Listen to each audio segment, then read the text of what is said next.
18.6 Acids, alkaline and indicators. In order to tell whether a solution given is an acid or alkaline, we use an indicator. Indicators are substances that show one color in acids and another color in alkaline. Okay, for example, one common indicator is litmus. It is a dye obtained from lichens, a plant-like organism. Litmus is used as a solution or in paper form. Okay, in paper form, we have the red litmus paper and the blue litmus paper. Activity 18.4. A solution is tested with a piece of litmus paper and the paper remains red. Suli says that the solution is acidic, but Marcus said that he's not sure. He thinks they should test the solution with blue litmus paper. Who is correct? Recall about what you learned in the earlier section about what happened when acid or alkaline is tested against with a litmus paper. If we use red litmus paper to test an acid, it stays red. But if we use it to test an alkaline, it turns blue. So to be sure that the substance is an acid or an alkaline, we must observe a change in the color of the indicator. Therefore, Marcus is correct. There are other natural indicators, such as brightly colored flowers and vegetables and berries. These are natural indicators which are actually good and natural to produce. So for example, colored juice from red cabbage. If it's in acid, it will turn pink. In alkaline, it will turn green. Some flowers that we can use as well. In acid is blue. In alkaline is actually pink. Another indicator is known as the universal indicator. It is a mixture of other indicators. It's usually used in the form of a solution or a paper. The indicator changes into different colors when it's added to different substances. Each color will correspond to a pH value between 0 and 14. This range of numbers is known as the pH scale.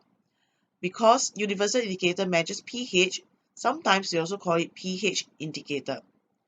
Now this number between 0 to 14, right, tell us whether the substance is very acidic, neutral, or very alkaline. A pH meter is a measuring instrument that gives you precise and accurate pH value. So when you place that probe into a liquid, so let's say if it's an acidic liquid, it can register a number 2 on the meter. So the electrode is dipped in the solution and the pH value of the solution is read from the meter. A pH sensor can also be connected to a computer and pH values are read from the screen. So this is an example of a pH meter. You can see that the numbers are represented here, which is actually the pH value of what you are testing. Whatever that you actually place in the liquid over here, we can call it electrode. Now pH values, the number tell us how acidic or alkaline a substance is. So acid usually have pH value of less than 7. Alkaline will have pH value of greater than 7. The lower the pH value, the number, the more acidic a substance is. The higher the pH value or the number, the more alkaline a substance is. Now, some liquids are neither acidic nor alkaline. They are neutral and therefore have a pH value of 7. What do you think is the pH value of the water that you drink? Is it really neutral? Substances which are very acidic or very alkaline are actually corrosive and can burn our skin. So they are therefore dangerous. Substances which are less acidic or alkaline are not so corrosive. Example, many food contain weak dilute acid and are safe for eating. Soap contains a weak dilute alkaline. It is safe for the skin, but sometimes can irritate the eyes. So this is the pH value of some everyday substances. So if you look at lower the number, it means that it is more acidic. So things like vinegar, grapefruit, is about pH level 3. Lemon is about 4. Some of your soft drink is also about 4. Now the tap water here is not exactly neutral. It is slightly acidic, about 5. Potato is also slightly acidic, 5. 6. This is milk. Okay, neutral will be your distilled water. Okay, 8.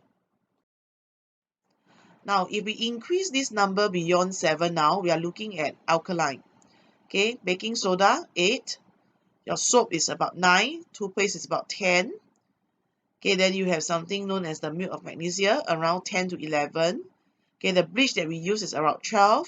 Okay, and lime water, calcium hydroxide, the one that is we use to test for carbon dioxide, is about 12.